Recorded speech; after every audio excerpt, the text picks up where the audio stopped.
আসসালামু আলাইকুম। আমার বাংলাদেশ পার্টি এবি পার্টির পঞ্চম প্রতিষ্ঠা বার্ষিকী উপলক্ষে আয়োজিত আজকের সম্মানিত সভাপতি জনাব মুজিবুর রহমান মঞ্জু, মঞ্চে উপস্থিত এবং আমার সামনে উপস্থিত বিভিন্ন রাজনৈতিক দলের সম্মানিত নেতৃবৃন্দ, উপস্থিত বিভিন্ন শ্রেণী পেশার বিশিষ্ট ব্যক্তিবর্গ এবং উপস্থিত এবি পার্টির সর্বস্তরের নেতা কর্মী সমর্থকদের দলের এই প্রতিষ্ঠা বার্ষিকীতে জানাই আন্তরিক শুভেচ্ছা। প্রিয় উপস্থিতিবৃন্দ, স্বৈরাচার বা ফ্যাসিবাদী শাসন আমলে আত্মপ্রকাশের পর এবি পার্টি আজই প্রথমবারের মতন ফ্যাসিবাদ মুক্ত একটি পরিবেশে প্রতিষ্ঠা বার্ষিকী উদযাপন করছে। একটি গণতান্ত্রিক রাজনৈতিক দলের জন্য অবশ্যই এটি একটি প্রত্যাশিত পরিস্থিতি। স্বৈরাচার বিরোধী একটি রাজনৈতিক দল হিসাবে আপনারা আমাদেরকে দলীয় এই অনুষ্ঠানে আমন্ত্রণ জানিয়েছেন। আপনাদেরকে আমি আন্তরিকভাবে ধন্যবাদ জানাই। এটি অবশ্যই একটি ইতিবাচক রাজনৈতিক সংস্কৃতি। আপনাদের দলের আদর্শ, লক্ষ্য, কর্মসূচি এবং আমাদের দলের আদর্শ, লক্ষ্য, কর্মসূচির মধ্যে স্বাভাবিকভাবেই ভিন্নতা রয়েছে এবং এ কারণেই আপনারা পৃথক একটি দল করেছেন। একইভাবে আরো অনেকগুলো রাজনৈতিক দল রয়েছে বাংলাদেশে, যাদের অনেক নেতৃবৃন্দ আজ আমাদের সামনে উপস্থিত আছেন। যে দলগুলো আমরা একসাথে ফ্যাসিবাদী বিরোধী আন্দোলনে গণতন্ত্রের পক্ষের আমরা রাজপথে ঐক্যবদ্ধভাবে আন্দোলন করেছি। ফ্যাসিবাদী শাসনের পতনের পর নতুন করে এ পর্যন্ত আরো কমপক্ষে 25টি নতুন রাজনৈতিক দল আত্মপ্রকাশ করেছে। রাজনীতির ময়দানে আমরা তাদেরকে স্বাগত জানাই। গণতন্ত্রের পক্ষের রাজনৈতিক দলগুলোর মধ্যে রাজনৈতিক আদর্শের ভিন্নতা থাকতে পারে, তবে আমি বিশ্বাস করি দেশের স্বার্থের প্রশ্নে বাংলাদেশের পক্ষের প্রত্যেকটি রাজনৈতিক দলের অবস্থান এক এবং অভিন্ন। উদ্দেশ্য এবং গন্তব্য এক এবং অভিন্ন। কি সেটি? সেটি হচ্ছে দেশের স্বার্থ রক্ষা এবং অবশ্যই জনগণের কল্যাণ সাধন।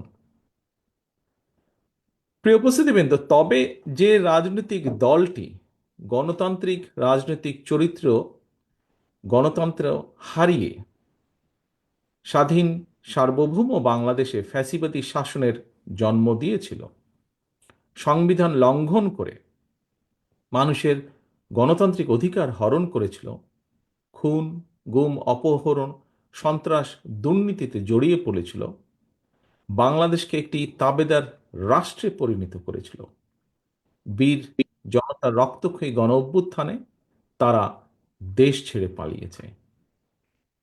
গণতান্ত্রিক আমি জনগণ দেশের স্বার্থ বিরোধী বিতাড়িত অপশক্তিকে কখনোই মেনে নেবে না, এটি আমাদের দৃঢ় বিশ্বাস। সম্মানিত উপস্থিতি, সংবিধান লঙ্ঘনকারী বিতাড়িত পতিত পলাতক স্বৈরাচার পুনরায় মাথাচাড়া দিয়ে ওঠার চেষ্টা করছে। আমাদের সংবিধানের 65-র 2 অনুচ্ছেদের নির্দেশনা হচ্ছে জনগণের প্রত্যক্ষ ভোটে সদস্য নির্বাচিত হবে। কিন্তু সংবিধান লঙ্ঘন করে এই পলাতক স্বৈরাচার জনগণের ভোট ছাড়াই 3বার অবৈধ সংসদ সরকার গঠন করে বাংলাদেশের গণতান্ত্রিক আমি জনগণ আজ জানতে চায় সংবিধান লঙ্ঘনের দায় অভিযুক্তদের আগামী দিনের রাজনীতিতে অপ্রাসঙ্গিক করে দিতে অন্তর্বর্তীকালীন সরকার কি পদক্ষেপ গ্রহণ করেছে বা নিয়েছে। ব্লেম গেম দিয়ে দায়িত্ব এড়ানোর কিন্তু কোনো সুযোগ নেই। অন্তর্বর্তীকালীন সরকার পদক্ষেপ নিতে ব্যর্থ হলে আমি দৃঢ়ভাবে বিশ্বাস করি জনগণের ভোটে নির্বাচিত সরকার আগামী দিনে অবশ্যই সংবিধান লঙ্ঘনের দায় অভিযুক্তদের বিরুদ্ধে আইনগত ব্যবস্থা নেবে। পলাতক স্বৈরাচারের বিরুদ্ধে ব্যবস্থা না নিয়ে যারা জাতীয় নির্বাচনের আগে স্থানীয় সরকার নির্বাচনের কথা বলেছেন, তাদেরকে আমি বলতে চাই, লুটপাট আর দুর্নীতির শত শত কোটি টাকা হাতে নিয়ে সারা দেশে পলাতক স্বৈরাচারের দোসররা পুনর্বাসিত হওয়ার সুযোগের অপেক্ষায়। স্থানীয় নির্বাচন পলাতক স্বৈরাচারের জন্য পুনর্বাসিত হওয়ার একটি সুবর্ণ সুযোগ। যারা বলেছেন হয়তোবা তারা এই বিষয়টি বিবেচনা করেননি। আমি অনুরোধ করব বিষয়টিকে এইভাবে বিবেচনা করার জন্য। প্রিয় রাজনৈতিক সহকর্মীবৃন্দ, উপস্থিত প্রিয় ভাই বোনেরা, আমাদের দলীয় আদর্শ ভিন্ন হলেও আমাদের উদ্দেশ্য যেহেতু দেশের স্বার্থ রক্ষা এবং জনগণের কল্যাণ সাধন, সেই বাস্তবতায় একজন রাজনৈতিক সহকর্মী হিসাবে আমার কিছু উপলব্ধি সংক্ষিপ্তভাবে আপনাদের সঙ্গে আমি শেয়ার করতে চাই, বা আপনাদের সামনে আজকের এই সুন্দর মুহূর্তে আমি আপনাদের সামনে উপস্থাপন করতে চাই। প্রিয় সহকর্মীবৃন্দ, লাখো প্রাণের বিনিময়ে 1971-এর স্বাধীন বাংলাদেশ, 75-এর 7ই নভেম্বরের আধিপত্য বিরোধী তাবেদার মুক্ত বাংলাদেশ, 90-এর স্বৈরাচার বিরোধী বাংলাদেশ এবং 2024-এর ফ্যাসিবাদ বিরোধী বাংলাদেশ। বাংলাদেশের ইতিহাসের এমন প্রতিটি বাঁকে মানুষ কেন অকাতরে জীবন দিয়েছিলেন? কি ছিল এই শহীদদের স্বপ্ন? তারা কেমন বাংলাদেশ চেয়েছিলেন? একজন রাজনৈতিক কর্মী হিসাবে এসব প্রশ্নের জবাব খোঁজার জন্য 54 বছর সময় খুব বোধহয় কম সময় নয়। এজন্যই আমি মনে করি শুধুমাত্র শহীদদের আত্মত্যাগকে শ্রদ্ধার সঙ্গে স্মরণের মধ্য দিই রাজনৈতিক কর্মী বা নেতা হিসাবে আমাদের দায়িত্ব বোধহয় শেষ হয়ে যায় না। শহীদদের স্বপ্নের বাংলাদেশ প্রতিষ্ঠার মাধ্যমেই কেবল আমরা তাদের সুমহান আত্মত্যাগের প্রতিদান দেওয়ার চেষ্টা আমরা করতে পারি। প্রিয় রাজনৈতিক সহকর্মী এবং ভাই বোনেরা, বাংলাদেশের 54 বছরের ইতিহাসের সবচেয়ে দুটি গুরুত্বপূর্ণ অর্জন যদি আমরা এভাবে দেখি: 1, 1971 সাল ছিল বাংলাদেশের স্বাধীনতা অর্জনের। 2, 2024 সাল ছিল দেশ এবং জনগণের স্বাধীনতা রক্ষার। বাংলাদেশ নামক এই জাতি রাষ্ট্রের স্বাধীনতা প্রিয় হাজারো লাখো শহীদের রক্তে লেখা স্মারকে 71 আর 24-এর রাজনৈতিক বার্তাটি হল, দিল্লির তাবেদার হওয়ার জন্য বাংলাদেশ 1971 সালে পিণ্ডি ত্যাগ করে নাই। 1975 সালের 7ই নভেম্বরের দেশের সিপাহী জনতাও এই বার্তাটি দিয়েছিল। গণতন্ত্রকামী জনগণের স্বাধীনতার বার্তা উপেক্ষা করে পতিত পলাতক স্বৈরাচার দীর্ঘ 1.5 দশক স্বাধীন বাংলাদেশকে তাবেদার রাষ্ট্রে পরিণত করেছিল। ভবিষ্যতে যাতে আর কেউ কখনো বাংলাদেশকে তাবেদার রাষ্ট্রে পরিণত করার দুঃসাহস না দেখায়, পরাজিত তাবেদার অপশক্তি তাদের দোসররা আর যেন মাথা ছাড়া দিয়ে উঠতে না পারে, সেটিই হোক বাংলাদেশের আজ এবং আগামী দিনের রাজনৈতিক বন্দোবস্ত। প্রিয় উপস্থিতিবৃন্দ, প্রিয় রাজনৈতিক সহকর্মীবৃন্দ, দেশ এবং জনগণের স্বাধীনতা সুরক্ষিত এবং সুসংহত রাখতে হলে নাগরিকদের রাজনৈতিক এবং অর্থনৈতিক ক্ষমতা নিশ্চিত করাটাই হতে হবে প্রধান অগ্রাধিকার। জনগণের রাজনৈতিক ক্ষমতায়নের অন্যতম পূর্ব শর্ত হচ্ছে স্বাধীনভাবে প্রতিটি নাগরিকের স্বাধীনভাবে ভোট প্রয়োগের নিশ্চয়তা বিধান। স্থানীয় সরকার থেকে জাতীয় সংসদ পর্যন্ত প্রতিটি স্তরে নাগরিকদের প্রত্যক্ষ ভোটে জনপ্রতিনিধি নির্বাচনের গণতান্ত্রিক রীতি প্রতিষ্ঠিত করা গেলে যারা জনপ্রতিনিধি হতে চান তাদেরকে নিশ্চিতভাবে জনগণের রায়ের মুখোপেক্ষী করে দেওয়া সম্ভব হবে। এই প্রক্রিয়ায় নাগরিকদের রাজনৈতিক ক্ষমতায়ন নিশ্চিত হতে থাকবে। ধীরে ধীরে জনপ্রতিনিধিরা জনগণের কাছে জবাবদিহিতা করতে বাধ্য হবেন, কারণ আমাদের মনে রাখা প্রয়োজন মনে হয়, কিতাবী কিংবা পুঁথিগত সংস্কার দিয়ে স্বৈরাচার বা ফ্যাসিবাদ ঠেকানো যায় না।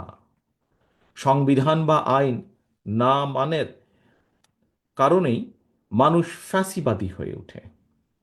জনগণকে রাজনৈতিক এবং অর্থনৈতিক ক্ষমতা নিশ্চিত করা না গেলে শেষ পর্যন্ত কোনো সংস্কারই বোধহয় টেকসই হয় না। এ কারণেই রাষ্ট্র রাজনীতির গুণগত সংস্কার এবং নাগরিকদের রাজনৈতিক ক্ষমতায়নের লক্ষ্যে একটি রাজনৈতিক দল হিসাবে বিএনপি সবসময় জনগণের সরাসরি ভোটে নির্বাচিত জনপ্রতিনিধি, নির্বাচিত জাতীয় সংসদ এবং নির্বাচিত সরকার প্রতিষ্ঠার দাবি জানিয়ে আসছে। প্রিয় সহকর্মীবৃন্দ, রাজনৈতিক দল নির্বাচনের দাবি জানাবে, এটি স্বাভাবিক গণতান্ত্রিক রীতি। অথচ আমরা খেয়াল করছি গত কিছুদিন ধরে অত্যন্ত সুকৌশলে দেশে এমন একটি আবহাওয়া তৈরির অপচেষ্টা চলছে যেখানে নির্বাচন অনুষ্ঠানের দাবি করাটাই যেন একটি অপরাধ। জাতীয় নির্বাচন অনুষ্ঠান নিয়ে অবজ্ঞাসূচক বক্তব্য, মন্তব্য কিন্তু পলাতক স্বৈরাচারকেই আনন্দ দেয়। অপরপক্ষে এটি গণতান্ত্রিকামী জনগণের জন্য কিন্তু অপমানজনক। রাষ্ট্র রাজনীতি মেরামতের জন্য সংস্কারের কর্মযজ্ঞ চলছে। তবে চলমান সংস্কার যদি রাজনৈতিক দলগুলোর নির্বাচন অনুষ্ঠানের দাবিকে অবজ্ঞা করতে হয়, প্রলুব্ধ করে, তাহলে সংস্কারের তাৎপর্যটা কি? এটি বহু মানুষের প্রশ্ন আজ। দেশের প্রতিটি রাজনৈতিক দল সংস্কারের পক্ষে, তারপরেও সংস্কার নিয়ে অন্তর্বর্তীকালীন সরকার কেন এত সময় ক্ষেপণ করছেন, এ নিয়েও জনগণের মনে ধীরে ধীরে প্রশ্ন বেড়েই চলেছে। উপস্থিত প্রিয় রাজনৈতিক সহকর্মীবৃন্দ, প্রিয় ভাই ও বোনেরা, রাজনৈতিক দলগুলোকে অবজ্ঞা এবং জনগণের রায়কে অবহেলা করে বিরাজনীতিকরণকে উৎসাহিত করা হলে সেটি শেষ পর্যন্ত গণতন্ত্রকেই ঝুঁকির মধ্যে কিন্তু ফেলে দেবে। অন্তর্বর্তীকালীন সরকারের প্রতি আবারও আজ এই অনুষ্ঠানের মাধ্যমে আহ্বান জানিয়ে বলতে চাই, সুনির্দিষ্টভাবে জাতীয় নির্বাচনের রোডম্যাপ ঘোষণা করুন। রাজনৈতিক দলগুলোকে, প্রিয় সহকর্মীবৃন্দ, দয়া করে এই কথাটি শোনার জন্য আপনাদেরকে আমি অনুরোধ করব বিশেষভাবে, রাজনৈতিক দলগুলোকে জনগণের আদালতের মুখোমুখি করার উদ্যোগ গ্রহণ করতে হবে এবং এই উদ্যোগ গ্রহণ করতে হবে বর্তমান অন্তর্বর্তীকালীন সরকারকে। জনগণের ভোটের মাধ্যমে জনগণের কাছে জবাবদিহিমূলক সংসদ সরকার গঠিত হলে দেশের স্বাধীনতা, সার্বভৌমত্ব সুসংহত থাকবে। রাজনৈতিক চর্চার মাধ্যমে সরকার গঠন এবং পরিবর্তনে জনগণ এবং রাজনৈতিক দলগুলো অভ্যস্ত হয়ে উঠলে আমি একজন রাজনৈতিক কর্মী হিসাবে দৃঢ়ভাবে বিশ্বাস করি বাংলাদেশকে আর কেউ তাবেদার রাষ্ট্রে পরিণত করে রাখতে সক্ষম হবে না, ইনশাআল্লাহ।